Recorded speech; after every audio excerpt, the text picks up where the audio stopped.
Hey guys, I'm Joey, and these are some things that you should do for your fish tank.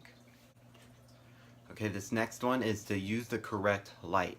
It can be pretty confusing which light to use.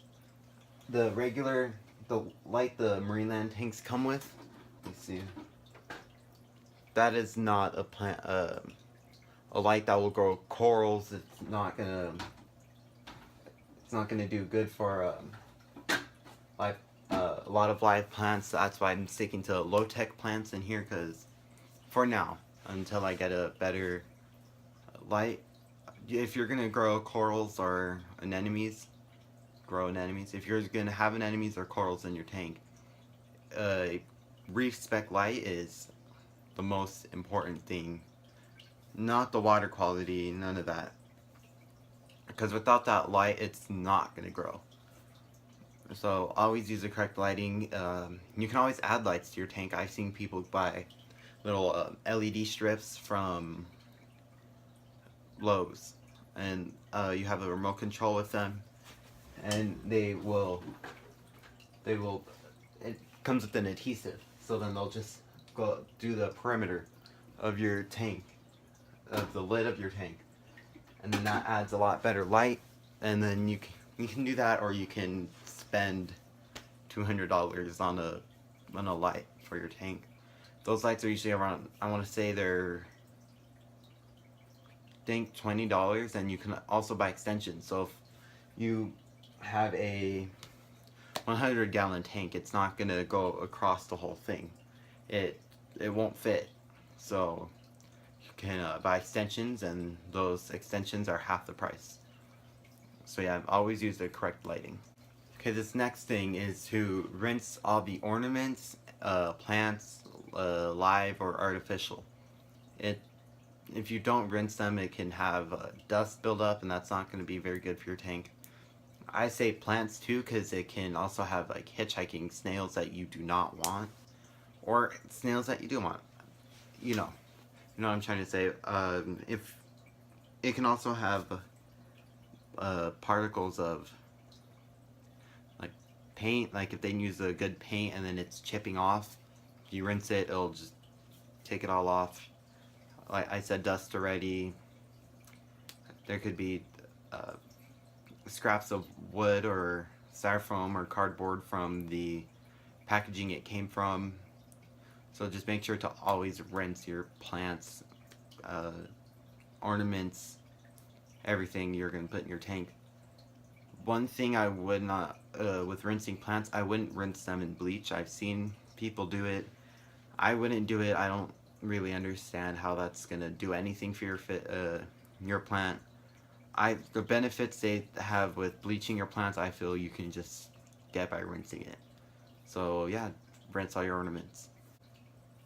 Okay, this next one is to always check your live plants for any snail eggs or hitchhiking snails, shrimp, etc., especially in saltwater, because you can get some crabs or snails and shrimp too that will not be good for your fish or your corals and anemones.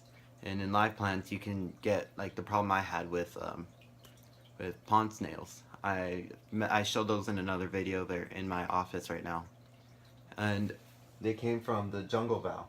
They were little eggs and I didn't see them.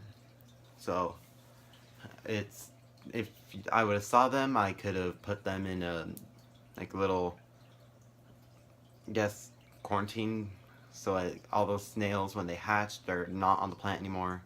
Because pond snails, I do believe they eat plants. I'm not 100% sure, but I know there are some snails that will hitchhike on plants that do eat them. So you always want to be safe. If you have a snail in your tank that you did not put in there, take them out. Take them out, do some research on them, ask your friends or other people on the internet if they know what that snail is, and then you can do your research from there. If you find that they're not harmful and you want to keep them, go ahead. But if it's the same situation that like me with pond snails, they breed and crazy, and it's not like, oh, I just have one. They can asexually breed.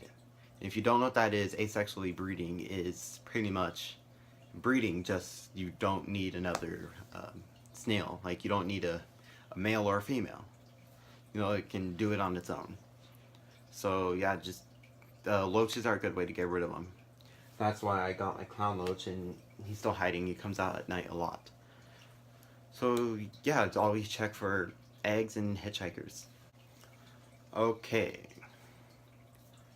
The last thing you should do in your tank is to always anchor your Java moss, guppy grass, etc. I have mine anchored, and a good DIY, I guess you can say. What I did, I wanted it in the corners of the main piece of Malaysian driftwood. So what I did is I just put it under there, and then I left it there for about a month. It did get the light it needed, so that's good. My camera's about to die, so did that and left it there for about a month. And I didn't check on it, so I'm not good with anchoring plants. So I don't know how long you have to have it to be anchored, but I did mine for a month, just to be safe. And then it's perfectly fine now it's anchored. I can pick up the driftwood and all the Java moss will stay there. Anything that will break off, any plant that'll break off and leave other plants going everywhere, I would try to anchor them if you can, because it's not very pretty to have pieces of Java moss floating all around. And you know, if you have a big cloud of Java moss, then okay, that's not going to make a difference. But if you have a little patches like I do, it's a big factor. Okay, guys, that's things you should do for your fish tank. Thank you guys for watching. Please subscribe. Tell your friends about the channel. These other facts that you think are wrong, that you shouldn't do, or there's some that I left out, go ahead and put them in the comments to help other people coming to the channel that are beginners. You can always ask me questions in the comments, but I would prefer you to, along with asking me, ask other people, so you can get more than one opinion. I mentioned that in fish tank do nots. I'm not sure if it was part 1 or part 2, so I will link both of them in the description.